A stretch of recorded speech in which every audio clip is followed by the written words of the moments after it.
So, come up to the lab and see what's on the slab. I see you shiver with anticipation. Science fiction. Double feature. Happy 50 years of Rocky Horror Picture Show. I am in my craziest cosplay to date. I'm literally in full drag doing Dr. Frankenfurter, but because of this movie's 50th anniversary, I felt like I had to talk about it because it is one of my favorite pieces of media that exists in this world, and not enough people know about it, and no one is celebrating the 50th anniversary. The first time I saw this show, I was in college, and seriously, I was never the same. So I've literally been preaching about this for years to anyone that will listen, like in my personal life.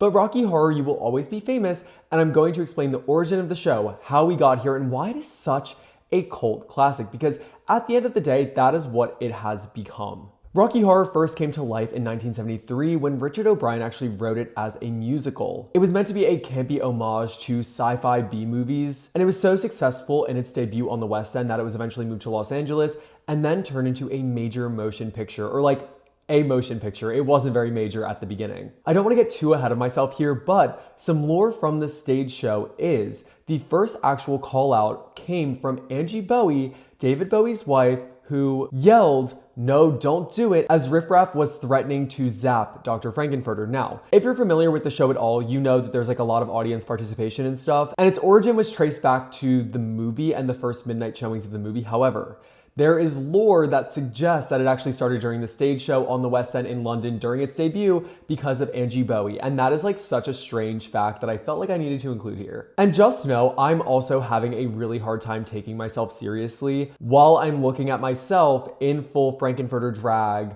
Like, I get it, guys. Like, I get it. Anyway, the movie was released in 1975 because of how well it did as a musical. And unfortunately, it was met with abysmal critic reviews. People absolutely hated this movie. They thought it was like the dumbest thing that has ever come out of any Hollywood studio, despite having a star-studded cast and a lot of the original West End actors in the film as well. So like, it just seemed like it would be a natural progression to just bring them to the movie and it would be a success. Well, no. Legendary film actor Tim Curry actually began his film career with Rocky Horror. He started on the stage show. Richard O'Brien loved him in this role. And that's why he started as Frankenfurter on the West End, was moved to Los Angeles, and then cast in the movie. He actually did do it on Broadway as well. I believe it was after the movie was shot, but before it premiered, Tim Curry did do a stint on Broadway. And if you're familiar with him, he has a lot of stuff under his belt. Like, he's done so much stuff, and the first movie he actually did was Rocky Horror, which is so crazy. Then we have legendary actress Susan Sarandon. This was a gag. She was an already established actress doing a super low budget campy sci-fi horror movie, and it was like so crazy that they were able to get someone with such a big name at the time to sign on to this project, where they were mostly just like relying on the stage cast to play these people in the movie. This role also remains one of Susan's most iconic to date. She was just asked about it in an Entertainment Tonight interview, like for the 50th anniversary for another project that she was promoting. Actually, it was quite difficult,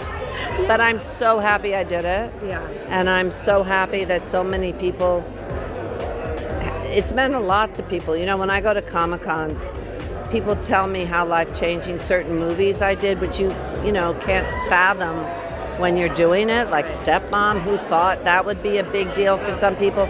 But the Rocky Horror Show always has a bunch of people with a good story. But she looks so fondly back on those memories, despite it being the hardest film set she's ever been on. They actually couldn't pay for heat on the soundstage, so they were like shivering, and they were also like wet most of the time, specifically her, and she was like in nothing, which led to her getting pneumonia on set, which was so horrible. And she was already nervous to do this film because she isn't a singer. She's not known for her singing. She was really apprehensive to take on this role, but all of the other Janets that were auditioned were not very like comedic. They were very musical and they could sing, but they didn't have the comedic timing that Susan did, and that is what got her the job in the end. And then Richard was like, "You're gonna have to sing and you're gonna just commit," which she ended up doing so well. But to know that she had pneumonia for some of it, gag. Richard O'Brien also had to star in his own film, so naturally he played Riff Raff, which he also did in the stage show. Barry Bostwick was also Brad in the musical and just transitioned seamlessly. I feel like him and Susan's dynamic was so So good, especially because he wasn't used to working with Susan. She was just someone who was brought in for the film, and their chemistry was undeniable. It earned just over $1 million in its initial US theater run, which was not good. It had a $1.4 million budget, which meant it didn't recoup at first, and it was considered flop city. Like, for lack of a better word, this movie was in the trenches. People were like, this is so dumb, and there's no reason to see it. So it was pulled from theaters relatively quickly, until one employee at Fox, which was the studio that made the movie, really believed in it and thought that it could go places if it was just shown at the right place at the right time. Thus, the midnight showings at the Waverly Theater in New York City began. They actually started like 6 to 7 months later, despite the studio wanting to move it to cable. This one person was like, no, we're not gonna do that. We're just gonna test it at the Waverly. And it was never the same. People just went crazy for this movie, and it sparked this phenomenon. Of course, it's New York City, it's the 70s. Stonewall riots had just happened, and there was this growing counterculture and queer culture, especially in New York City, that was really, really growing. If you don't know the plot of the movie, you may be like, why? How does this have anything to do with the queer community? Buckle up, and let me just explain it to you, because this is a movie that is so insane and so crazy that I just need to give you a plot breakdown before I kind of continue with how it became this cult classic. We open up with Brad and Janet. They just went to their friend's wedding, and right after they get engaged. Cue, damn it, Janet. I love you. I love you. Oh, Brad.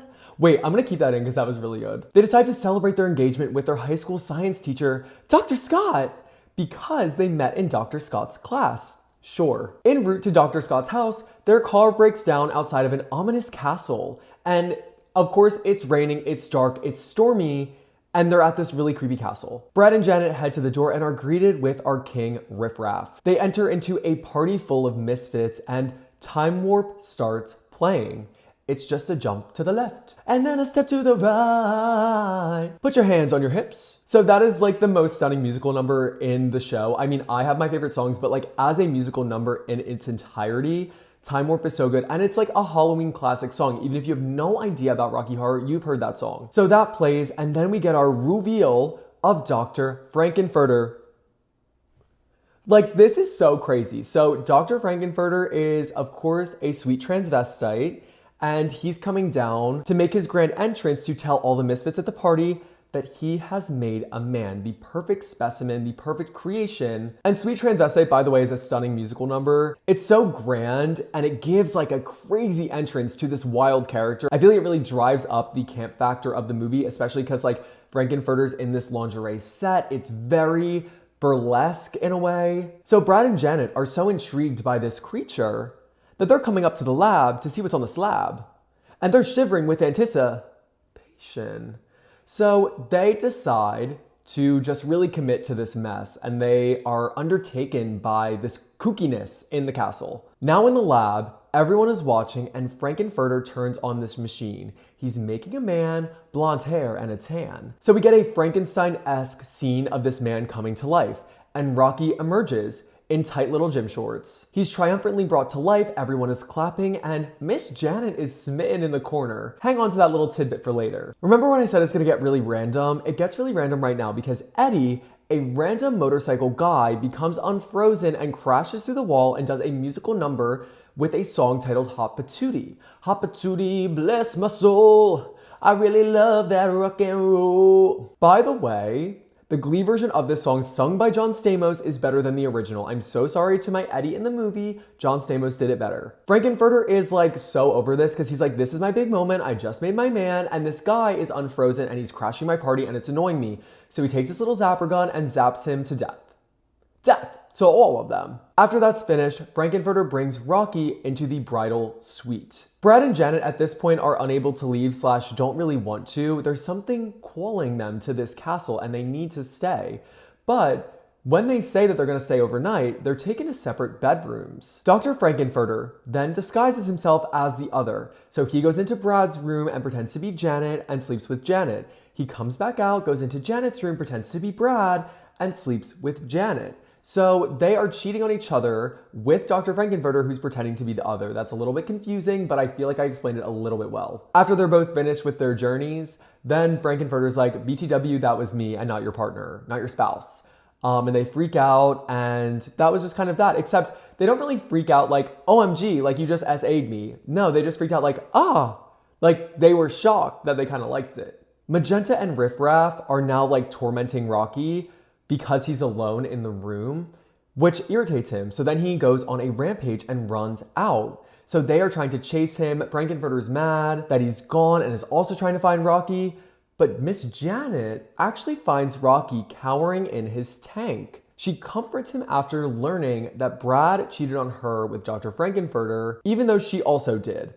But then comes another great musical number, Touch a Touch a Touch Me. I was feeling done in. Couldn't win. She, in this song, reveals that she's only ever kissed before.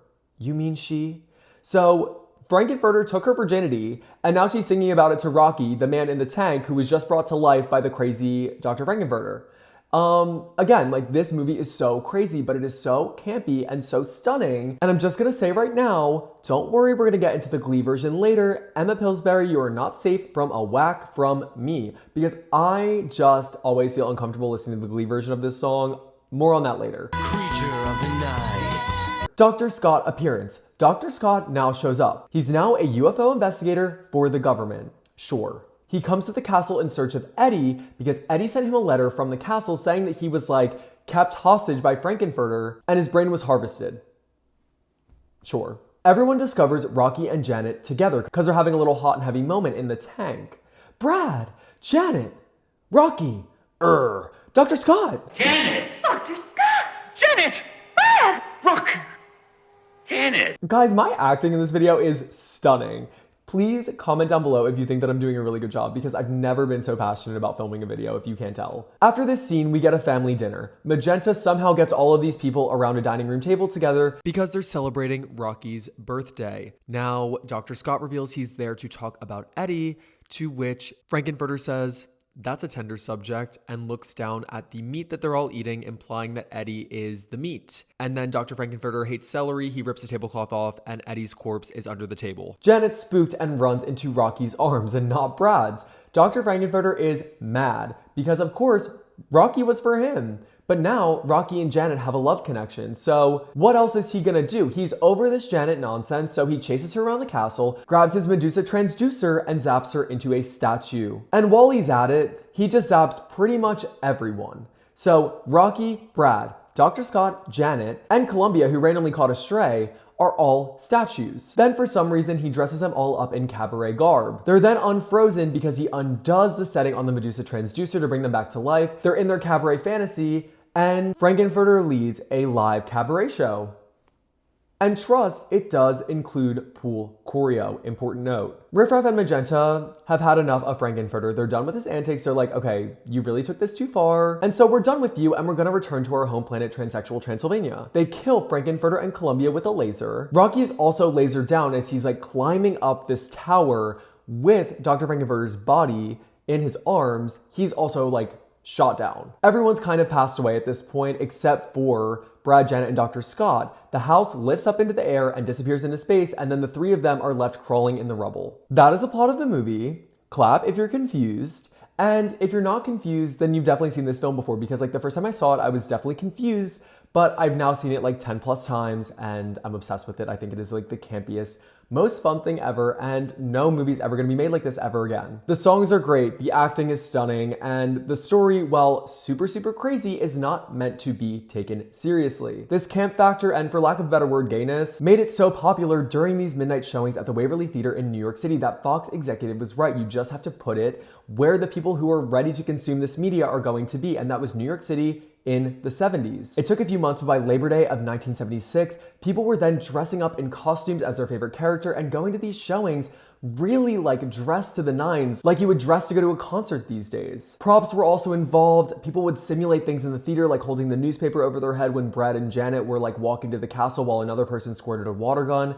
So it became kind of like this audience participation frenzy. It also was a safe space for queer people and a really important part of the counterculture movement that we saw in New York City at the time. Like it all ties back to culture, and it was just like right place, right time, right movie, right audience, and it struck gold. The callouts became a part of these showings as well. There was an official guide that was like published so people could buy them and know exactly when to scream out in the audience while they were watching the movie. The next part that was introduced was the shadow cast, and that is typically what we see now when we watch Rocky Horror, and that is basically a group of actors in front of the movie screen lip syncing and acting along with the show with props. It was actually started in 1976 by Michael Woodson. He founded the Rocky Horror Revue in Los Angeles and created this theater troupe that would perform at different theaters that had these midnight showings. And seriously, the rest was history. Based on that, a lot of cities developed their own troupe with actors, some even traveled across the country, and by 1978, it became the norm to have this cast. So you had to go to a specific showing that would have the shadow cast and you could really participate, because then there was the audience call out, the cast, the theatrics, all of it. And that became the typical Rocky Horror experience. It's so crazy too that like all of this really occurred by word of mouth and newspaper articles. There was no social media, of course, and it became this crazy underground movement that just found its way to these sections of the country, and it became this huge thing. I just don't think we're ever gonna see anything like it again, and that's why I'm so fascinated with Rocky Horror. After I saw it the first time, I had to research how it became this thing, because it's just so different to any of the media that we consume today. And when I saw it and I saw the shadowcast, I was like, what is this? Because of its increase in popularity in the late 70s, Richard O'Brien also worked on a sequel, originally titled Rocky Horror Shows His Heels, but that was actually changed first to a Brad and Janet spinoff, and then to the eventual 1981 film, Shock Treatment, which was not an outright sequel, but it had some of the same characters, except they weren't played by the same people. Like, Brad and Janet were featured in this movie, but played by two different actors. So for all intents and purposes, it's not a sequel or a continuation of the story whatsoever. Overall, it has become one of the highest grossing movie musicals of all time because it still plays in theaters today. And to think, if Fox let it go to cable, it would never have been this way. I need to mention, it has been referenced in pop culture so many times since then. Of course, we had the Glee episode that came out in the mid-2010s.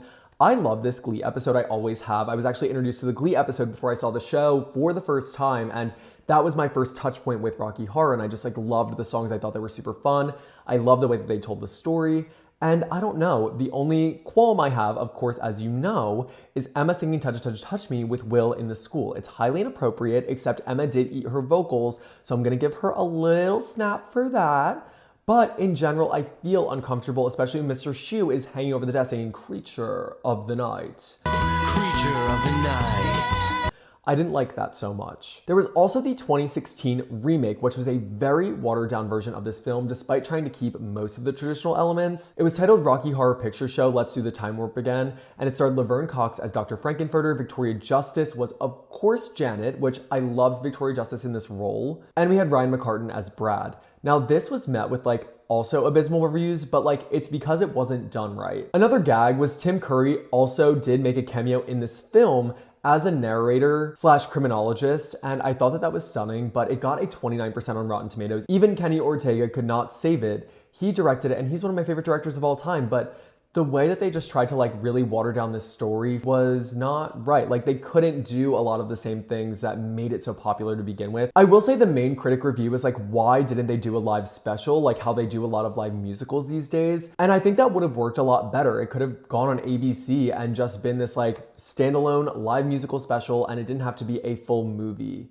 I think that was the real issue here too. And recently, Sabrina Carpenter has also paid homage to Rocky Horror, which actually made me think about doing this video, and then I realized that it was the 50th anniversary actually this month. So it all kind of worked. Thank you, Sabrina Carpenter, but her Tears music video was a Rocky Horror inspired piece of work. She is playing Janet, she's walking into the house, and she's met at the door with Coleman Domingo, who's playing Frankenfurter, and they go through all the rooms in the house. She's referencing iconic scenes in the movie, and it just was perfect. As someone who loves Rocky Horror, I'm thank God Sabrina Carpenter is doing it. And I actually had a lot of comments of people in my lives in the last few weeks saying that they had never heard of or seen Rocky Horror until Sabrina Carpenter referenced it. So now they're really interested in getting to know the backstory, and that is my perfect, if you are one of those people, just go watch the movie, honestly. Or Halloween is coming up. It's gonna be playing in a theater near you. Go see it with the shadow cast.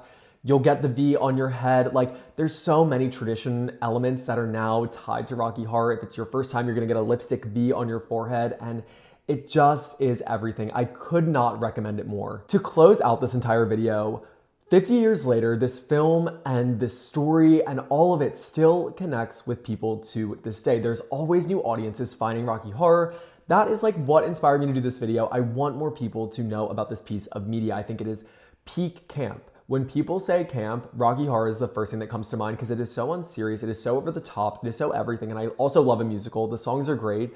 Even if you don't care for watching it, which I don't know why you wouldn't, but you should go stream the music. The music is stunning. You definitely know Time Warp already, so just go through the soundtrack and listen to the Glee soundtrack as well. And just know if you are going to see it, nothing will prepare you. Don't even try. Just go in with an open mind and just let the experience take you in. It is one of the best things. I highly recommend it. And seriously, happy 50 years to one of the best pieces of media on this planet, Rocky Horror Picture Show. I hope you guys really liked this deep dive. I hope you liked my cosplay for this video, and I will see you all next week. Love you guys. Bye.